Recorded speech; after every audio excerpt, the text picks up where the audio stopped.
Sa tuktok ng bundok Fuji, isang stage 4 na cancer patient ang nahihirapan sa lamig dahil walang damit panlamig o safety gear. Binaliwala niya ang maraming babala na bumalik at may naririnig na mahiwagang tinig na nagsasabing, "Huwag kang lumapit." Buong determinasyon, nagla-livestream si Tetsu Shuhara ng kanyang pag-akyat, ngunit hindi inaasahan ng mga manonood ang kanilang makikita.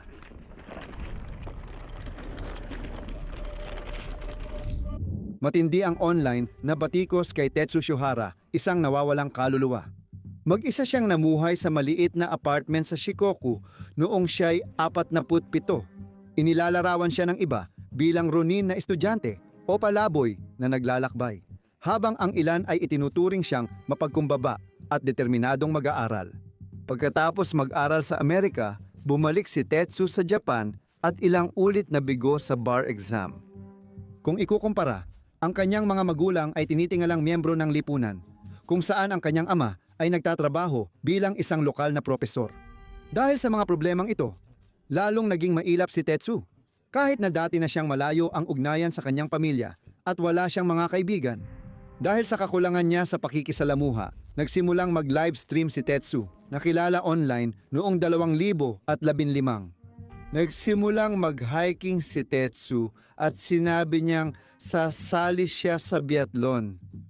Kahit na nahihirapan siya bilang estudyante, hindi siya kailanman nagreklamo tungkol sa kanyang kalagayan tuwing siya ay nagla-livestream. Mahilig siyang makipag-usap sa kanyang mga manonood at bukas palad siya sa pagbibigay ng oras sa kanila, lalo na sa kanyang mga regular na tagapanood. Isa sa tumatak ay si Sawatan, isang kaakit-akit na babae na gumagawa rin ng lifestyle videos. Magkaibigan sila ni Tetsu at madalas silang mag-usap online. Noong 2017 tinanggap niya ang alok ni Sawatan na umakyat ng Mount Fuji at natapos nila ito ng magkasama. Hindi tiyak kung nagkita silang muli, pero patuloy siyang kinokontak ni Sawatan sa livestream at hinihikayat magpatuloy sa pag-akyat. Ine-ere din ni Tetsu ang kanyang mga pang-araw-araw na gawain, kabilang na ang pagbiyahe papunta sa kanyang mga appointment sa ospital. Bilang stage 4 colon cancer patient, 7% lang ang tsansa niyang mabuhay. Wala siyang trabaho at umaasa sa pinansyal na suporta ng kanyang mga magulang. Halos 50 anyos na siya pero wala pa ring malinaw na kinabukasan. Hindi tiyak ang estado ng kanyang pag-iisip bago ang mga nangyari noong Oktubre 2019. Malamang nais niyang bumawi sa nasayang na panahon at pakiramdam niya wala na siyang mawawala. Ito marahil ang dahilan kung bakit palaging umaakyat si Tetsu sa bundok Fuji, ang pinakamataas na bundok at simbolo ng Japan. Tuwing tag-init, naaabot niya ang tuktok nito. Ayon sa alamat, si Sakuyahime, isang espiritong diyosa, ang nagbabantay at naninirahan sa bundok. May online na talakayan na nagsasabing napansin ng diyosa si Tetsu sa mga sumunod na pangyayari. May taas na 12,300 at 89 na talampakan ang pag-akyat sa Fuji ay mula Hulyo hanggang kalagitnaan ng Setyembre. Sa panahong ito, dahil sa magandang kondisyon ng panahon at tanyag na trail, isa ito sa pinakabinibisitang bundok sa mundo.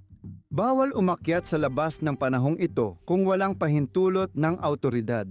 Mapanganib akyatin ang mga dalisdis dahil sa yelo at niyebe, kahit para sa profesional at lalo na sa karaniwang tao. Mas maayos at bukas ang Mount Fuji para sa mga baguhan kumpara sa ibang bundok. May 10 pahingahan sa daan kung saan pwedeng matulog, bumili ng pagkain at kumuha ng unang lunas. May sementadong daan papunta sa ika-5 istasyon sa gitna ng bundok kung saan hindi na urban ang daan. Bagamat ligtas ito, may mga aksidente pa rin, daan-daang pagsagip at halos 10 namamatay taon-taon. Pansamantalang proteksyon lang ang mga kubo sa bundok kaya delikado kapag nagbago ang panahon. Panganib din ang hypothermia. Mababa pa sa nagyayelo ang temperatura sa tuktok kahit tag-init. Nagbahagi ng karanasan ang isang batikang umaakyat sa paghaharap sa mga hamong ito.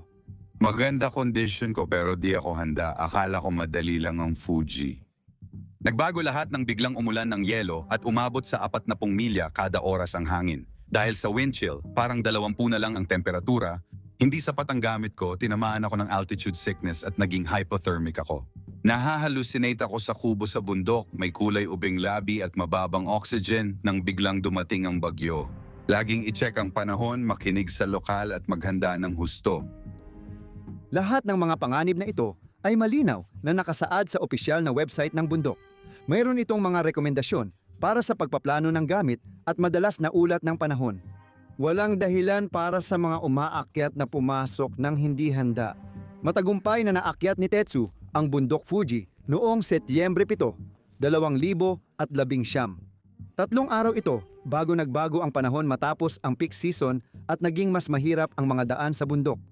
Base sa mga sumunod na pangyayari, mukhang hindi sinunod ni Tetsu ang opisyal na payo at umakyat baba ng bundok sa isang araw lang. Sa puntong ito, ilang beses na siyang nakaakyat sa Fuji sa loob ng hindi bababa sa 4 na taon nang walang aberya. Dahil tag-init siya umaakyat, wala siyang karanasan sa pag-akyat tuwing taglamig. Hindi rin alam kung may tamang kasuotan siya para sa labas. Siguradong wala talagang technical na kasanayan sa pag-akyat si Tetsu. Hindi na kailangan ni Tetsu matutunan ang mga iyon dahil hindi naman kailangan sa summer trail hiking. 1 buwan ang lumipas, nag-livestream siya habang pauwi mula sa kanyang appointment sa ospital. May isang viewer ng livestream na nagsabi na gusto nilang makita ang tanawin mula sa bundok Fuji tuwing taglamig. Sa ngayon, hindi naman gaanong malamig, siguro -3 o 4 lang. Aakyatin ko na lang agad ang tuktok ng bundok. Magpapatuloy ako nang hindi namamatay o nilalamig. Ibig sabihin, alam ni Tetsu kung gaano kadelikado ang pag-akyat sa Fuji nang sinabi niyang mamamatay siya. Maaga pa, pero nagkaroon na ng unang niebe kahapon at nagyeyelo na ang temperatura sa tuktok. Akala ng mga nanonood, nagbibiro lang siya, pero may ideya na siyang naisip. Baka pakiramdam niya wala na siyang ibang magawa. Maaaring naging pabaya siya dahil sa muntik na niyang kamatayan, o baka itinatanggi lang niya ang panganib sa sarili niya. Anuman ang dahilan, napagpasyahan ni Tetsu Shohara na akyatin ang ika-35 pinakamataas na bundok sa mundo sa halos taglamig na kondisyon. Opisyal, sarado ang mga trail mula ika-5 istasyon pataas para sa publiko kapag hindi tag-init. Hindi siya makakagamit ng mga kubo sa bundok para sa pagkain o pahinga at hindi rin makakabili ng supply tulad ng oxygen at damit, mag-isa lang siya. Aprobadong umaakyat lang ang pwedeng magtungo sa tuktok ng Fuji tuwing off-season. Taon-taon may namamatay sa bundok tuwing taglamig at kung may magtatangkang suungin ang panganib, wala namang pipigil. Dahil sa mga dalisdis sa tuktok na umaabot ng 35 degrees ang tarik sa ilang bahagi, ang mga maayos na daan ng Fuji ay nagiging parang skating rink ng yelo. Sa pinakamababa, kailangan ng crampons para magkaroon ng kapit. Gayun din, ang mga trekking pole na may snow basket ay tumutulong sa mga umaakyat ng bundok para sa balanse at traksyon. Mahalaga ang ice axe para magawa ang life-saving self-arrest kahit walang lubid. Ito lang ang tanging paraan para mapigilan ang hindi makontrol na pagdulas at mailigtas ang mga umaakyat mula sa pagbulusok pababa ng bundok. May grupo ng umaakyat na nahirapang abutin ang tuktok ng bundok Fuji noong buwan ng pag-akyat ni Tetsu. Madalang magyelo sa ibaba ng bundok, maganda ang panahon at madaling sundan ang daan. Pero pag may yelo, nag-iiba ang bundok. Yung klase ng sitwasyon na kapag nadulas ka ng walang spike o palakol, hindi ka natitigil sa pagdulas. Nakita ko ang 10 tao sa itaas. Kompleto ang gamit nila pero may nahihirapan pa rin dahil sa taas at pagod. Kung di ka pa marunong sa palakol o crampon, umiwas ka muna. Si Tetsu, baguhang mahilig sa outdoor, ay pumunta sa bundok Fuji. Maaga siyang umalis papuntang Tokyo noong Oktubre 28. Dadalhin siya nito sa ika-5 istasyon kung saan siya sumali sa Yoshida Trail. Plano niyang magsimulang mag-hiking sa kalagitnaan ng umaga, marating agad ang tuktok at pagkatapos ay bumaba rin ng bundok sa parehong araw. May kakaiba kay Tetsu kapag may mahirap siyang gagawin. Natakot siya nang mapansing siya na lang ang natitirang pasahero sa bus. Nag-post siya na masama ang pakiramdam at gusto nang umuwi. Pagsapit ng 10:30, narating niya ang ika-5 istasyon at nag-live broadcast. Tara na sa Nyebeng Bundok Fuji. Sabi ni Tetsu, malamig ang tuktok ng kanyang tainga, kaya mukhang wala siyang sombrero. Hindi protektado laban sa hangin o tubig ang guwantes niya, at ang kaswal na maong, magaan na hiking boots at fleece na jacket ay hindi rin masyadong nakakatulong. Para makumpleto ang kanyang gamit, may dala siyang karaniwang hiking poles at ang kanyang maaasahang telepono na nagbibigay daan sa kanya para mag-live stream habang umaakyat. Noong 10:42 pumasok siya sa Yoshida Trail kahit may malinaw na babalang sarado ito. Maalinsangan ang hangin, mababa ang mga ulap sa paligid at basa ang lupa. Pero hindi pa ito problema kay Tetsu. Pero ang ideya ng kamatayan ay gumugulo pa rin sa isip ni Tetsu. Parang nagdadalawang isip siya. Wala akong pakialam kung ako'y sa lalong madaling panahon. Plano ni Tetsu paikliin ang 10 oras na biyahe mula bundok at gawing mahigit 6 na oras sa mabilis na pag-akyat. Mabigat ang schedule at alam niyang babalik siya sa dilim. Bakit hindi siya nagdala ng headlamp o flashlight? Plano ba niyang umasa lang sa cellphone daba niya? Nabanggit pa niyang dapat niyang iwasan ang mga lugar na may niebe dahil wala siyang karanasan. Unang beses ko umakyat ng bundok at mahirap ito ngayong panahon. Kasalanan ko rin dahil wala akong kasama at di ako sanay. Susubukan kong mabuhay at bumalik, kaya tara. Kung mamatay man ako, di ko rin malalaman. Ang natitira, nasa iyo na ang panganib. Si Tetsu ay umakyat pa sa isa pang babalang karatula at nagpatuloy pa rin patungo sa bundok na nababalutan ng niebe. Wala pang 30 minuto mula nang magsimula siyang umakyat. Agad siyang nagutom. Nadaanan niya ang gumuho na daan at naalala niyang iniwan ang energy bar para gumaan ang pag-akyat. Mas mabigat na rin ang paghinga niya. May epekto na ang altitude. Malakas niyang pinatutugtog ang mga komento sa live stream kaya maririnig ang boses ng babae. Sumagot siya sa kanya. Tinanong siya tungkol sa crampons at inamin niyang nakalimutan niyang dalhin ang mga ito. Wala ito. Sinubukan niyang kumbinsihin ang sarili na hindi ito problema at nagpatuloy sa pag-akyat sa bundok. Pagdating ni Tetsu sa ika-6 na istasyon, nakita niyang sarado ang mga kubo sa bundok. Sabi niya, bukod sa bundok, ang niebe lang ang madaling akyatin. Nagkomento siya na walang pagkain, kaya ininom niya ang nagyelo at malamig na berdeng tsa. Bilang isang batikang umaakyat ng bundok Fuji, dapat alam na niya na sarado ang mga kubo. Kaya bakit hindi mas handa si Tetsu? Nahuhuli na rin siya sa schedule. Kailangang marating niya ang tuktok bago mag-2 hapon kundi maglalakad siya mula ika-5 istasyon papuntang bus sa dilim. Sa halip, bumaba siya sa madulas at madilim na yelo gamit lang ang ilaw ng cellphone niya. Habang lumalayo sa ulap, tumingin si Tetsu sa bundok na natatakpan ng niebe ang tuktok. Maliwanag ang araw at malinaw ang langit. Pawisan, gusto niyang makarating agad sa niebe. Sa 11:35, narating niya ang ika-7 istasyon at may narinig na boses ng tao.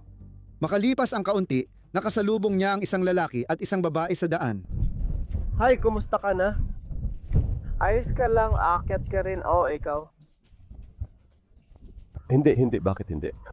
Wala na tayong oras dito. Mas mabigat na ang paghinga niya ngayon na 1,000 metro na lang siya mula sa tuktok at 5 oras na lang ang natitirang sikat ng araw. Desidido pa rin siyang tapusin ang pag-ikot sa bundok kahit walang pagkain at pahinga. Matapos batiin si Tetsu ng good luck, bumaba ang magkaibigan sa ligtas na base habang siya'y patuloy na umaakyat sa panganib sa yelo. Habang dumarami ang yelo at niebe sa daan, lalong nagugutom si Tetsu. Magdamag na siyang gising at tsaa lang ang laman ng kanyang bag. Ang mga umaakyat ng bundok ay maaaring magsunog ng 700 calories kada oras. Mas marami pa kapag matindi ang kondisyon. Sinabi niya sa mga nanonood na mas maganda kung umuulan ng niebe dahil mas mabilis siyang makakagalaw. Parang sinusubukan niyang kumbinsihin ang sarili niya. Kinokontra naman niya ito sa mga sumusunod na sinabi. Maganda sana kung pwede pero di natin mapipilit. Ay, Pupunta ka ba? Madulas. Siguro ako, siguro. 1:19 NG. Narating ni Tetsu ang ika-8 istasyon mag-isa, habang niebe ang nagtakip sa daan. Mula rito, lalo nang nagmumukhang ski resort ang bundok. Ang mga guardrail at lubid ay natatakpan ng ilang talampakang kapal ng niebe. Sabi na niya, madulas na ang ibabaw ng daan. Madulas talaga. Siguro, Hindi pa rin siya nawawalan ng loob. may tiwala pa rin siya sa kakayahan niya sa labas. Pero sa tingin ko kaya kong higitan. Ibang mundo na ito. Kumpara sa trail na mga 50 o 60 metro lang ang baba sa 100 at 50 PM, halos hindi na madaanan ang trail. Kung wala kang tamang gamit, sobrang lantad ka. Wala kang mahahawakan kung madulas ka. Tanging bakas ng paa pababa ang palatandaan ng daan. Nahihirapan si Tetsu dahil sa kakulangan ng oxygen at malalakas na hangin. Nagdulot ang nagyelong niyebe ng manipis na daanan. Isang maling hakbang at mapapahamak siya. Hindi rin tiyak kung paano ligtas makakababa si Tetsu sa bundok at wala pa siya sa pinakamapanganib na bahagi nito. Hindi niya alintana ang panganib at ipinagpapatuloy ang misyon. 2:15 na ng hapon. Halos hindi na makita ang daan at naglalakad si Tetsu sa mga dalisdis na may hindi bababa sa 30 degree. Nakikipaglaban siya sa malalakas na hangin at nagsisimula ng mawalan ng pakiramdam ang kanyang mga daliri. Hindi rin siya tiyak kung tama pa ang kanyang landas. Ang mapanganib at kaya. Pagkalipas ng ilang minuto, narating niya ang daan sa paligid ng tuktok at masaya siya na nakarating siya bago mag-3 ng hapon. Isa itong hungkag na tagumpay. Manhid na ang mga daliri ko. Halos wala nang pakiramdam. Masama ito. Habang naglalakad, sinusubukan niyang painitin ang daliri pero hindi magawa. Sa ganitong sitwasyon, posible siyang magka-frostbite sa loob ng 30 minuto. Sobrang nahuhumaling si Tetsu sa livestream kaya lagi niyang inaalis ang guwantes para tingnan ang telepono. Habang umaakyat, paulit-ulit niyang sinasabi sa sarili na kailangan niyang magmadali at baliwalain ang huling pagkakataon na humingi ng tulong sa istasyon sa ruta niya. Ang mga daan sa tuktok ay natatakpan ng higit sa 3 talampakang kapal ng niebe. Sa ilang bahagi, nangangahulugan ito na kailangan ni Tetsu na umakyat sa mga nagyelong bunton ng niebe na ang tanging masasandalan niya ay ang mga maluluwag na bato. Babanggitin niya ang pagdulas, ang pagiging maingat na huwag madulas o na madulas ang lupa. Bawat 30 segundo ang dating manhid niyang mga daliri ay sumasakit.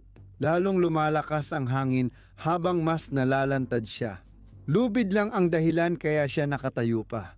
Halatang hirap na si Tetsu at nag-aalala pero naniniwala pa rin siyang matatapos niya ang biyahe ayon sa plano. Pagbaba mo, mag-ingat na huwag mahulog. Sinundan niya ang daan ng 4 na minuto, nagrereklamo sa lalong sakit ng daliri. Dito, ang multo ng bundok ay bumubulong ng isang salita. Naririnig na dinadala ng hangin ang koner. Ibig sabihin ay, huwag kang lumapit. Maaaring binabalaan na rin ni Sakuya Jaime si Tetsu na umatras. Nasa pinakamatarik na bahagi siya ng daan. Sa kaliwa ay bangin na halos walang patag. Malapit na ring matapos ang lubid na proteksyon niya. Habang nakatingin siya sa unahan, tila pababa na ang daan. Hirap siyang magbalanse sa nagyelong lupa na nagpapakita ng sama ng kalagayan noon. Ganito ang hitsura ng lupa na tinayuan ni Tetsu noong tag-init ayon kay Chris White, isang batikang mountaineer. Kung madulas ka, may isang pagkakataon lang para mag-self-arrest. Kung hindi, posibleng mauwi ito sa delikado o nakamamatay na pagbagsak sa bundok. Habang papalapit sa dulo ng ropeway, muntik madulas si Tetsu sa yelo at tinawanan lang ito. Ilang sandali lang, nadulas siya muli. Nasa dulo na siya ng ropeway at delikado na, pero nagulat ako nang huminto pa siya para magpicture. Kahit nanlalamig ang mga daliri niya at muntik na siyang madulas ng 2 beses, lampas na siya sa ligtas na ropeway at nasa matigas na yelo na. Walang mahawakan habang dahan-dahan siyang sumusulong. Napansin niyang matarik ang dalisdis, babala ni Tetsu na delikado rito. Medyo madulas.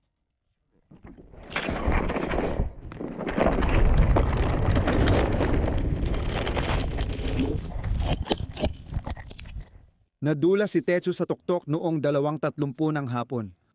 Buhay pa ang live stream nang tumama ang kanyang telepono sa bato. Wala siyang mahawakan at hindi alam paano huminto, kaya bumilis siya hanggang nahulog mula sa gilid ng bundok. Sa kabutihang palad, napanood ng mga magulang ni Tetsu ang live stream niya pero umalis sila 10 minuto bago ang insidente. Maaaring si Sawatan, ang kaibigan niya, ang babaeng boses na kausap niya habang umaakyat. Nakipag-ugnayan ang mga nanonood sa pulisya at nagsimula ang 2 araw na paghahanap. Naghahanap kay Tetsu ang grupo ng rescuer sakay ng helicopter. Makalipas ang 2 araw, 1:40 ng hapon, may natagpo ang bangkay sa ibaba ng ika-7 istasyon ng Chubashiri Trail. Sobrang sira ang muka, kaya imposibleng matukoy ang kasarian at nawawala ang ibabang bahagi ng katawan. Walang nahanap na palatandaan sa backpack na nakita malapit, pero pinaniniwalaan ng pulisya na kay Tetsu Shihara ito. Opisyal na nakumpirma ang hinala nila makalipas ang 13 araw. Nahulog si Tetsu mula 2,300 talampakan, 700 metro, at tumigil lang nang bumagsak siya sa lupa sa matinding bilis. Patuloy ang debate online sa intensyon niya noong Oktubre 28. Sa pinakapuso nito, ang kwento ni Tetsu ay paalala na madalas magkasabay ang tapang at kawalang ingat. Ang pagsubok sa bundok Fuji ay hindi lang pisikal, kundi paghahanap din ng motibasyon at kahulugan. Isa rin itong natatanging lugar kung saan natagpuan ni Tetsu ang pagkilala at koneksyon sa iba. Kung paniniwalaan ng internet, binaliwala pa niya ang mga pagkakamaling dulot ng Diyos na naging sanhi ng kanyang pagkamatay. Panoorin ang susunod na episode. Kung interesante sa iyo ang video, paki-like at magkomento para suportahan ang channel.